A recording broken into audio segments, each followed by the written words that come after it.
বিশিষ্ট ওয়াইজিন মাওলানা ফরিদ উদ্দিন আল মুবারক।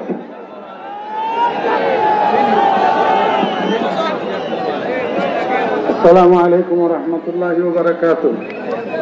আজকের ঐতিহাসিক মহাসমাবেশের সম্মানিত সভাপতি, বাংলাদেশের বিভিন্ন অঞ্চল থেকে আগত ইসলামী আন্দোলনের নেতৃবৃন্দ, কর্মীবৃন্দ এবং বিশেষ করে আমার এলাকা ফেনী থেকে আগত ইসলামী আন্দোলনের নেতৃবৃন্দ, কর্মীবৃন্দ, মঞ্চে উপবিষ্ট জাতীয় নেতৃবৃন্দ, আমি একটা কথা আজকের সমাবেশে একটু আপনাদের থেকে জানতে চাই।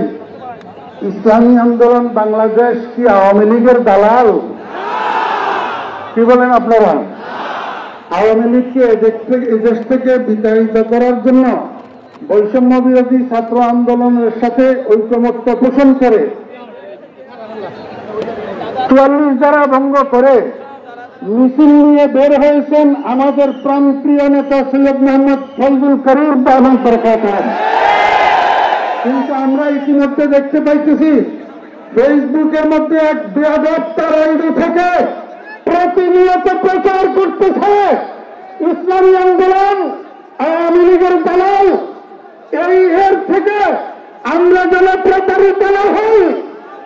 কোনদিন ইসলামী আন্দোলন কারো শুধু আওয়ামী লীগ নয়, কারো দালাল ছিল না, বর্তমানে নাই এবং ভবিষ্যতে ইসলামী আন্দোলন কারো দালালি করবে না।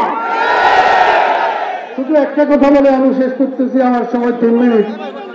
এক ভাই বিয়ে করছেন, ওনার বউটা মারা গেছে।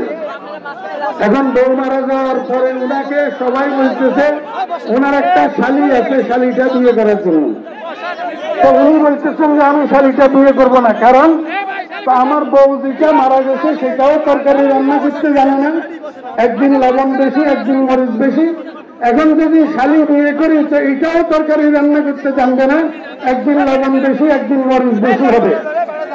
আমার ভাইরা, আমি আপনাদেরকে বলতে চাই, আমাদের দেশের পরিভাষায় বলে আগের বউয়ের শালী, অর্থাৎ আগের বউয়ের বোন, মানে এটা আগের বউয়ের শালী। ওই আগেরটা যেরকম পরেরটাও সেরকম। খবরদার, আগামী নির্বাচনে আমরা যদি আগের বউয়ের শালী বিয়ে করি তা আবার আমাদের